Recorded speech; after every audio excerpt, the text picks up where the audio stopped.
Shalom Bapak Ibu sekalian. Shalom. Firman Tuhan pada pagi hari ini yang terambil dari Bilangan 23 ayat 4 sampai dengan 30 dan dilanjutkan dengan Bilangan 24 ayat 1 sampai dengan 9. Yang Bilangan 23 ayat 4 sampai 30 dan berjudul Bileam memberkati Israel. Maka Allah menemui Bileam, lalu Bileam berkata kepadanya, ketujuh mezbah itu telah kuatur dan kupersembahkan seekor lembu jantan dan seekor domba jantan di atas setiap mezbah. Kemudian Tuhan menaruh perkataan ke dalam mulut Bileam dan berfirman, kembalilah kepada Balak dan katakanlah demikian. Ketika ia kembali, maka Balak masih berdiri di situ di samping korban bakarannya bersama dengan semua pemuka Moab. Lalu Bileam mengucapkan sanjaknya, katanya, dari Aram aku disuruh datang oleh Balak raja Moab.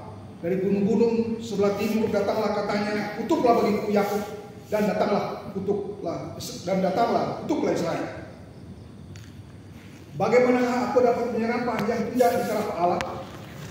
Bagaimana aku dapat mengutuk yang tidak dikutuk Tuhan? Sebab dari puncak gunung-gunung batu aku melihat mereka. Dari bukit-bukit aku memandang mereka.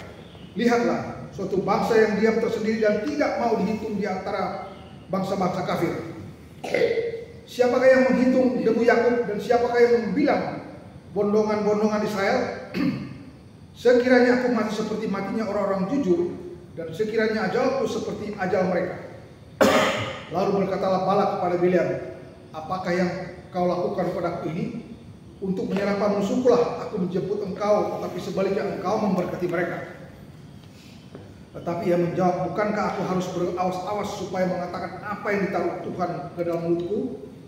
Lalu Balak berkata kepadanya, baiklah, pergi bersama-sama dengan aku ke tempat lain, dan dari sana aku dapat melihat bangsa itu. Engkau akan melihat hanya bagiannya yang paling ujung, tetapi seluruhnya tidak akan engkau lihat. Serapalah mereka dari situ bagimu. Lalu dibawanya dia ke padang pengintai, ke puncak gunung Pisgah. Ia mendirikan 7 mezbah dan mempersembahkan seekor lembu jantan dan seekor domba jantan di atas setiap mezbah itu.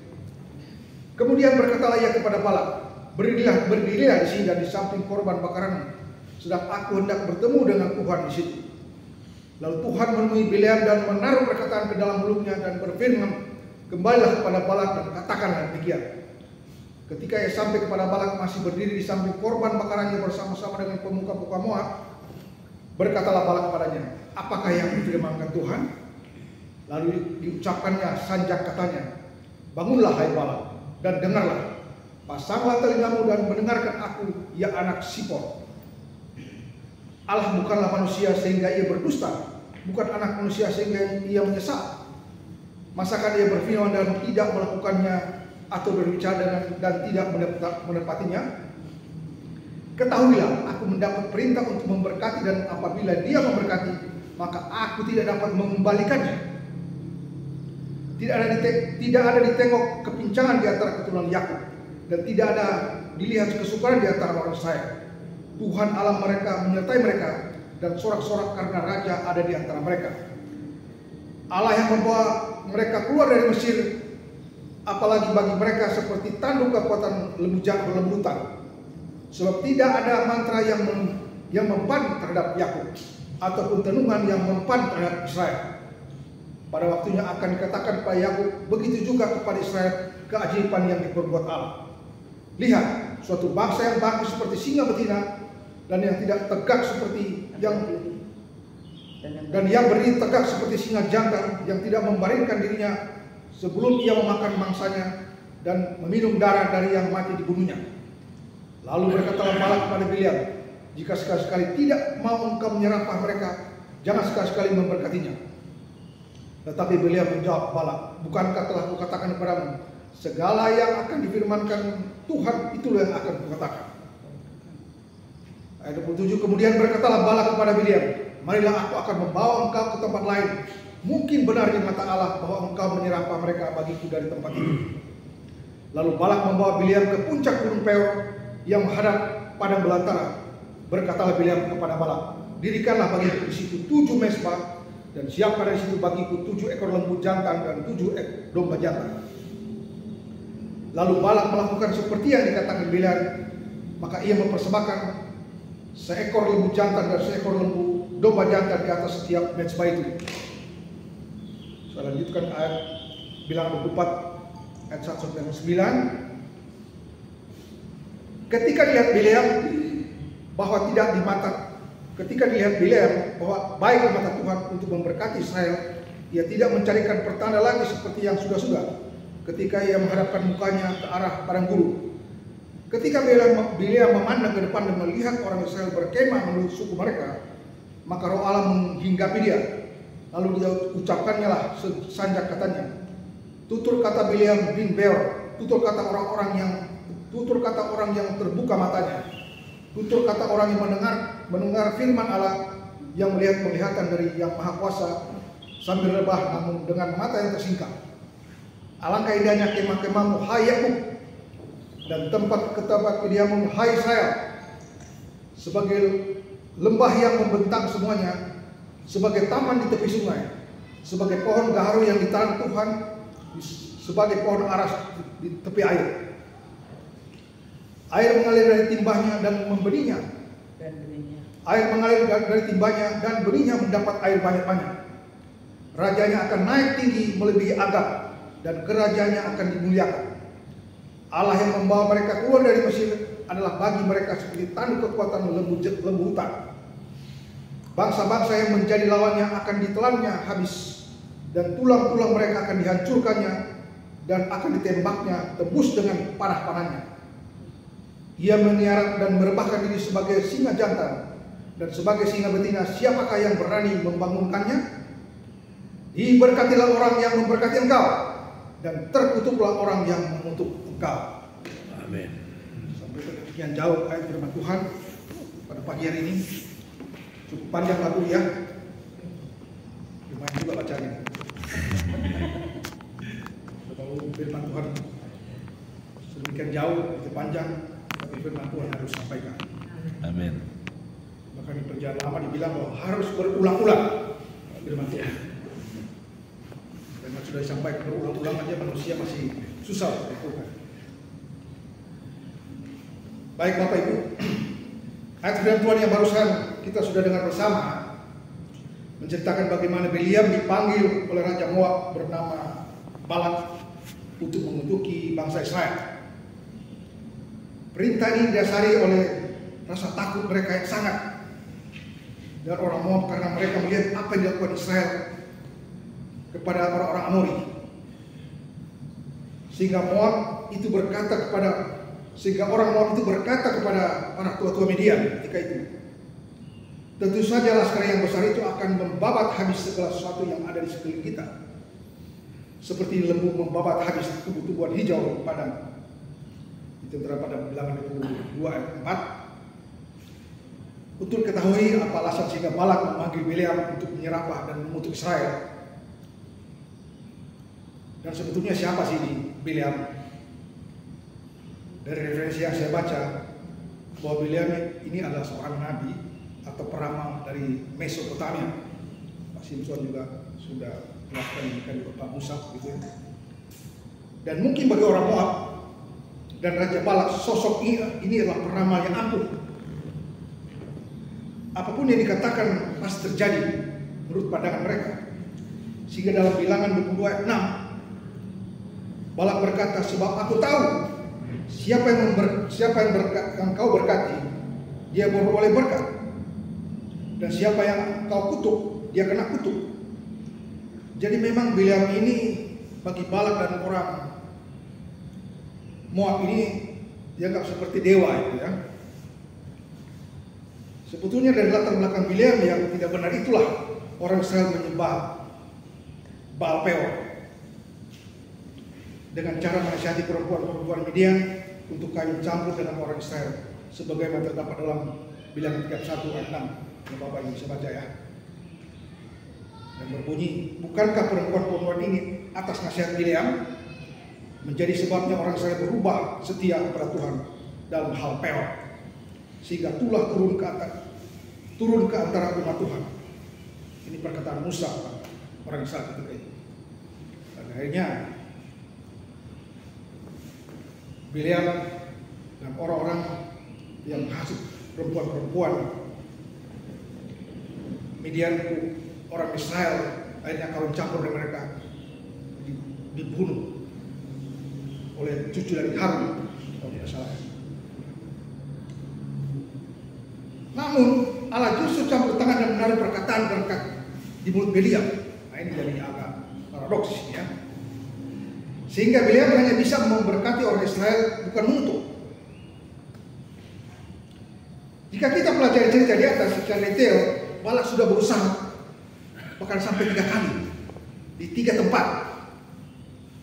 Alkitab mencatat tempat yang pertama yaitu di Kiryat Husot, tempat yang kedua di Gunung Pisgah, dan tempat yang ketiga di puncak Gunung Peor. Tetap aja nyamannya Bileam itu tidak goyah ketaatan dia kepada Tuhan. Bapak Ibu terkasih, dari ayat firman Tuhan ini kita dapat melihat betapa Balak terus berusaha meminta agar Bileam mengucapkan kutuk atas bangsa Israel ketika itu. Tapi kuasa Tuhan bekerja dalam diri Bileam sehingga ia menolak secara tegas permintaan Balak itu. Dan dengan tegas ia berkata, jika Tuhan memberkati bangsa Israel, tidak seorang pun dapat mengubahnya. Bagaimana aku dapat menyerapa yang tidak diserapa Allah? Bagaimana aku dapat mengutuk yang tidak dikutuk Tuhan? Dan apabila dia memberkati, aku tidak dapat mengembalikannya. Bilang 23:20 ya. Jika Bileam mau melakukan apa yang diperintahkan Balak, kemungkinan dia akan mendapat imbalan yang besar. Ini raja yang suruh. Tentu kalau dia ada raja tidak cuma-cuma, tidak sekedar uang transport atau tidak sekedar makan siang atau sarapan pagi, ya kan? Di zaman itu biasanya hadiah raja emas dan perak, ya kan? Bisa dibayangkan. Tapi lihat di sini, bahwa ketika Tuhan sudah berkuasa atas orang, roh Allah berkuasa atas orang, ya kan? Orang yang tidak benar pun bisa jadi luar biasa. Kira-kira itulah sikap Bileam tidak goyah. Ternyata emas dan perak atau dia raja itu tidak mempan bagi dia, karena roh Allah berkuasa atas dia. Luar biasa.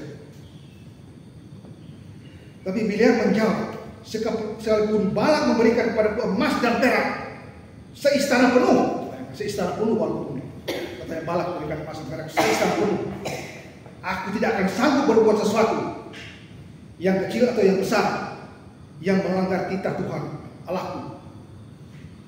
Sampai begitu. Karena bukan apa-apa. Melanggar titah Tuhan, melanggar titah raja itu sanksinya besar sekali.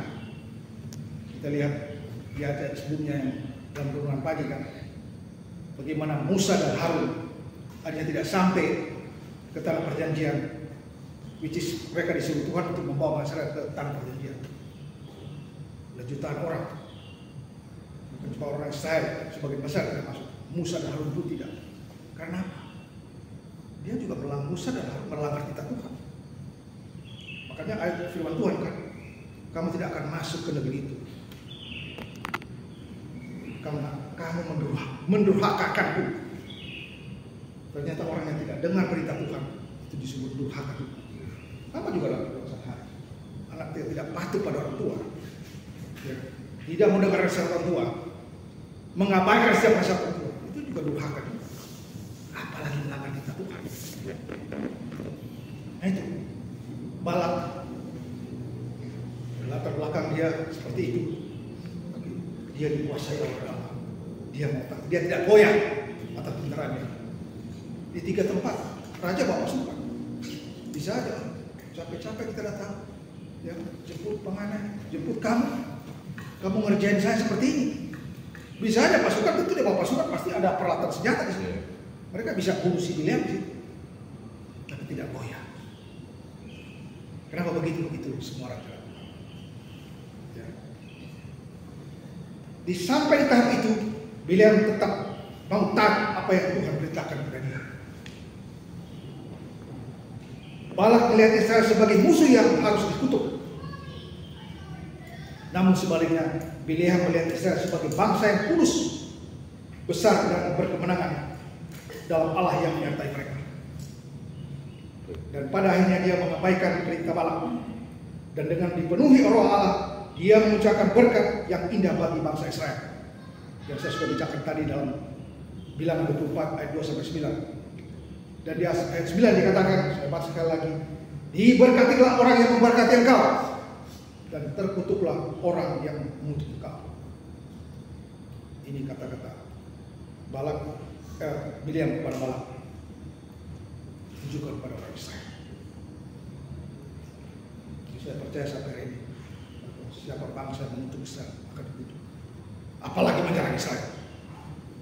Ya, kita tahu sekarang bagaimana perang biasa antara Iran dan Israel. Saya pribadi, saya terus mendakwa Israel. Israel seperti itu bukan urusan saya, tapi Tuhan tidak pernah mencabut perkataan bahwa Tuhan memilih bangsa Israel, umat pilihan, biji mata pun. Amin. Saya tidak pernah baca di kitab Tuhan menarik perkataan, tidak. Seorang Israel seperti itu urusan Israel dengan Tuhan. Saya tidak dalam prestasi untuk menghakimi. Wah, karena mereka sampai sekarang ini tidak menerima Yesus. Bahkan kalau kita saja 1-2% barangkali orang yang menerima Yesus di sana. Itu bukan urusan kita, urusan Tuhan. Tapi sekali lagi, ayat firman Tuhan mengatakan, diberkatilah setiap orang yang memberkati Israel, dan terkutuklah orang yang mengutuk Israel. Sampai di mana?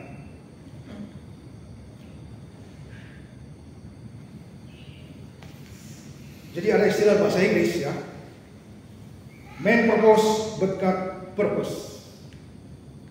Manusia berusaha, tapi Tuhan yang berkehendak. Balak sudah berusaha seperti kali, tapi kehendak Tuhan tidak.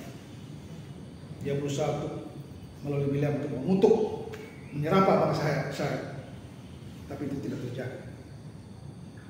Dalam istilah kita untuk pemuda di Manado, ini dibuat lucu ya. Dibilang bahwa manusia mengerek-gerek jalan, tapi PU yang menentukan. Maksudnya Menteri Pekerjaan Umum yang menentukan. Kita bilang, oh ada jalan di sana, tapi katanya kalau pekerjaan Kementerian Pekerjaan tidak bisa membuat jalan itu, ya tidak jadi. Manusia mengerek-gerek jalan, tapi PU yang menentukan. Dan sekuat apapun usaha manusia, Tuhan tetap akan melaksanakan kehendaknya. Manusia dengan segala keterbatasan dan kekurangannya tidak mungkin akan menang atas kehendak Tuhan. Bahkan seorang raja dan nabi sekalipun tidak mampu melawan kuasa Tuhan. Ingatlah bahwa Allah itu maha kuasa. Kita sebagai orang percaya, sadar atau tidak, jika kita mungkin pernah berpikiran seperti Balak, ya kita tentu harus mengampun kepada Tuhan. Bapak dan Ibu saya kasihi dalam nama Tuhan Yesus Kristus, khusus mengenai riwayat Bileam ini, saya pribadi menyimpulkan, apapun latar belakang dia sebagai seorang peramal, petenung, dia itu sudah dipakai Tuhan sebagai nabi bagi Balak. Dalam Bilangan 23 atau 4a dikatakan, maka Allah melalui Bileam. Bayangkan Allah menemui Bileam. Lalu Bileam berkata kepadanya. Jadi pada waktu itu Tuhan sering berkomunikasi, bukan baru sekali. Waktu kita baca berkali-kali Tuhan berkomunikasi dengan Bileam. Dan hal itu, dan di zaman itu hanya orang-orang tertentu yang bisa berkomunikasi dengan Tuhan. Ya kan? Beda dengan sekarang. Tuhan berusaha masih bisa. Ketika Tuhan Yesus sudah mati kayak saya, ya kan? Dia berikan penolong yang lain, Kudus, naik ke surga, berikan penolong lain ke kita. Semua bisa. Tapi zaman itu hanya orang tertentu, ya kan? Elia, ya kan? Elisa, Salomo, Daud, orang-orang seperti itu, level-level seperti itu. Abraham Tapi lihat, Tuhan bisa berkomunikasi dengan Bileam. Jadi Bileam dalam tahap itu, dia bukan orang sembarangan. Tujuannya untuk Bileam dapat menjadi saksi Tuhan kepada Balak. Dia diberikan kepekaan oleh Allah untuk dapat mendengar suara Tuhan. Bahkan Tuhan memakai Bileam sebagai saksi sekaligus utusan Tuhan kepada Balak untuk menyampaikan betapa Allah mengasihi dan melindungi umat pilihannya, yaitu bangsa Israel. Tuhan memakai Bileam untuk memberkati orang Israel. Dalam kitab Bilangan 24 ayat 9b dikatakan, diberkatilah orang yang memberkati engkau dan terkutuklah orang yang mengutuk engkau. Ucapan berkat bagi bangsa Israel itu keluar dari mulut Bileam. Pertanyaannya, kenapa akhir hidup Bileam justru bertentangan dengan kehidupan yang sebelumnya, yaitu hidup dengan mengenalkan Tuhan, tapi akhirnya justru melawan Tuhan. Sebagaimana dikatakan dalam Bilangan 1 ayat 16 yang saya sudah bacakan tadi, di mana oleh karena Bileamlah orang Israel hanya berbuat dosa, yaitu berzina dengan perempuan-perempuan Moab dan menyembah Baal Peor, sehingga murka Tuhan datang memusnahkan bangsa Israel sebanyak 24.000 orang. Oleh karena hasut Bileam, laki-laki Israel itu kaya Midian dipertolak belakang. Dia tadinya dipakai Tuhan, dia dipakai iblis untuk mempengaruhi orang Israel itu berbuat dosa. Perbedaan seperti siang dan malam, ya, jauh sekali. Nah itulah, seseorang dalam melayani Tuhan, Tuhan memang tidak pernah melihat latar belakang seorang. Bahkan firman Tuhan mengatakan dalam Yesaya 1 ayat 18, sekalipun dosamu merah seperti gemisi, akan menjadi putih seperti sabu. Sekalipun berwarna merah seperti kain sumba, akan menjadi putih seperti bulu domba. Saya pribadi berpendapat, kenapa Bileam akhirnya seperti itu? Karena mungkin motivasinya atau niatnya. Jika dari awal sudah tidak benar, dan mungkin dia juga kurang menjaga hati. Dalam kitab Aswal dikatakan, jagalah hatimu dengan segala kewaspadaan, karena dari situlah terpancar kehidupan. Saya pribadi menilai melayani Tuhan tentu yang bagus, melayani Tuhan enggak sembarangan. Tapi kalau niatnya sudah enggak benar, motivasi sudah benar, pasti satu saat ya. Mungkin kira-kira dengan apa yang terjadi dengan Bileam, mungkin juga dia tidak kurang menjaga hati. Karena menjaga hati nggak mudah juga. Semakin tinggi tingkat kerohanian kita, ya kan? Semakin kita dipakai Allah, iblis akan memposisikan kita menjadi incaran yang utama juga. Ya main-main. Karena zaman sekarang semakin tinggi kerohanian seorang, semakin banyak dikenal, puji-pujian akan datang. Tentu ini juga akan banyak. Kalau hidup kita serba enak, sudah banyak juga nama terkenal dan uang ada. Godaan yang tidak kecil, besar. Ya mungkin Alkitab tidak baca, setelah itu Balak jadi terkenal waktu dia dipakai Tuhan. Akhirnya ketegaran hati dia sampai Balak berkali-kali menggoda dia, menawarkan dia sesuatu yang besar untuk bagaimana dia mengutuk Israel, dan dia tidak lakukan. Ya. Ternyata akhir hidupnya sudah tidak ada. Mungkin motivasi atau niat yang tidak baik dari awal. Memang latar belakangnya dia katanya peramal, sekaligus juga petenung, karena waktu Balak mengirim anak buah yang pertama itu, mereka membawa sesuatu yang untuk ditenung apa gimana kalau kita mencatat. Ternyata Bileam juga punya latar belakang seperti itu. Kadang-kadang dia jadi pendeta, kadang-kadang dia jadi pandoti. Saya nggak tahu. Baik, hanya ketahuan motivasinya itu. Dan dia juga tidak menjaga hati. Karena kerohanian seseorang itu bukan tetap seperti itu. Kerohanian seseorang kalau tidak diisi dari hari ke hari. Jadi pasti bisa bilang, kok ada pujian penyembah. Saya selalu pasti musab 1 jam tiap hari aja. Memang seperti itu hamba Tuhan. Jadi terus menjaga hati. Dan biarlah dari kesaksian Bileam ini menjadi pelajaran penting bagi saya sendiri, Bapak dan Ibu yang saya kasih. Untuk kita senantiasa memiliki motivasi yang benar dalam melayani Tuhan dan senantiasa terus menjaga hati kita dari hari ke hari. Dari kesaksian Balak dan Bileam ini, saya pribadi dapat memaknai menjadi tiga poin ya. Itu yang pertama, Tuhan dapat memakai siapa saja untuk kita sebagai anak Tuhan diberkati dan dibela. Di atas sudah saya sampaikan bagaimana Bileam yang memiliki latar belakang seorang peramal, petenung, justru dipakai Tuhan untuk memberkati bangsa Israel. Poin yang kedua, jika Tuhan sudah berkehendak untuk memberkati kita, tidak ada sesuatu makhluk pun dapat menghalanginya. Dan hal demikian yang dialami oleh bangsa Israel.